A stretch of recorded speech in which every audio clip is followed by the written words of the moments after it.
Good morning, friends. Welcome back to my YouTube channel Medical Classes by Dr. Srinidhi Kumar Acharya. Please don't forget to subscribe to my channel and also please give your valuable comments. You can also visit the playlist. In the playlist, I have provided almost all the topics in a very systematic order. You can make use of it.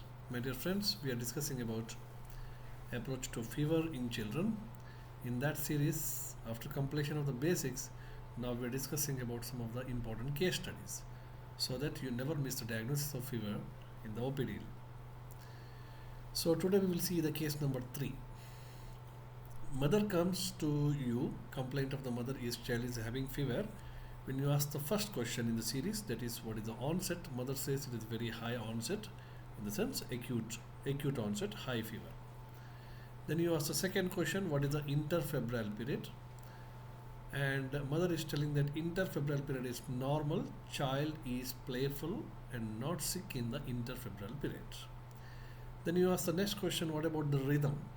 Then the mother is telling that rhythm is regular. So then you have to understand whether it's a short rhythm or long rhythm.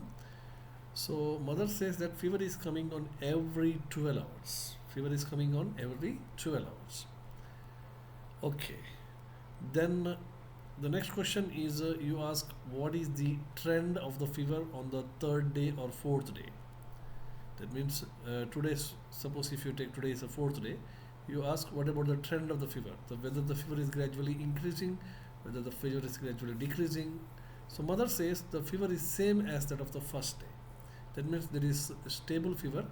Intensity of the fever is neither increasing, neither decreasing, nor decreasing.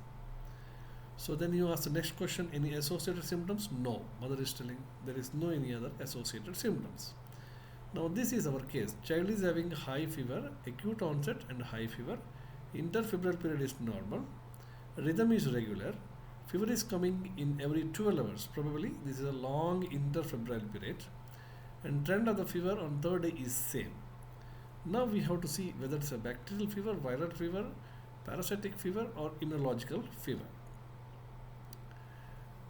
So if you look into this case, the diagnosis is very clear because this is an immunological fever. Maybe Kawasaki in children, we say some of the immunological fevers like Kawasaki is common, or systemic onset of juvenile rheumatoid arthritis, that is also common. Then we can have SLE like symptoms. So all such things will come under the purview of immunological disorder. But by looking at the case history of this particular fever case, it looks that this is an immunological fever. What are the favorable points to say that this is immunological fever? Let us see one by one. First, we have to exclude whether it's a viral or bacterial, because it is not bacterial because interfebrile period is normal. It is not bacterial because the trend of the fever is not increasing as the days goes. So bacteria is almost all excluded, although it is having a regular rhythm. But long interfebrile period is there, which is not seen in a bacterial fever. 4 or 5 hours gap will be there in case of bacteria, not such a long gap of 12 hours. So bacteria is almost all excluded. Now the question comes under the viral. Acute onset, high fever, interfebrile period is normal, maybe viral. But the trend of the viral fever is as the day passes, the viral fever has to come down. But here the viral fever is not coming down. Here the fever is not coming down. So again it is not following the viral nature. Second, in case of viral fever, you will have the rhythm, short rhythm will be there.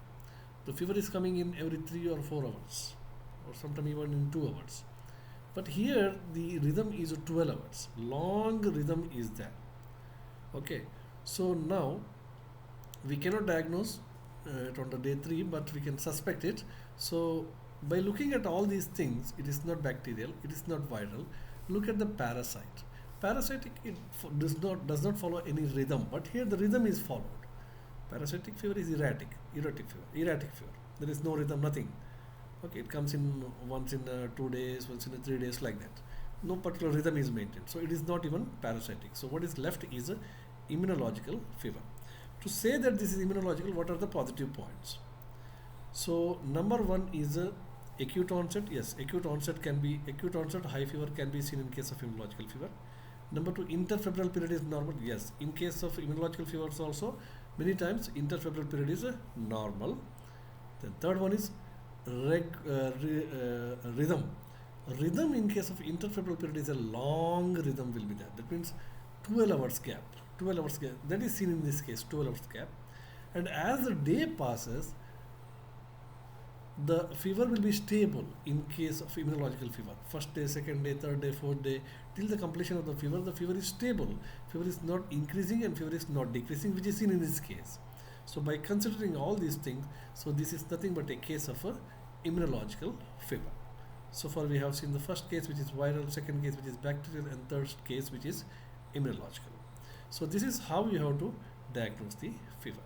Thank you very much. In the next class we will come with another important case related to diagnosis of the fever. Thank you very much.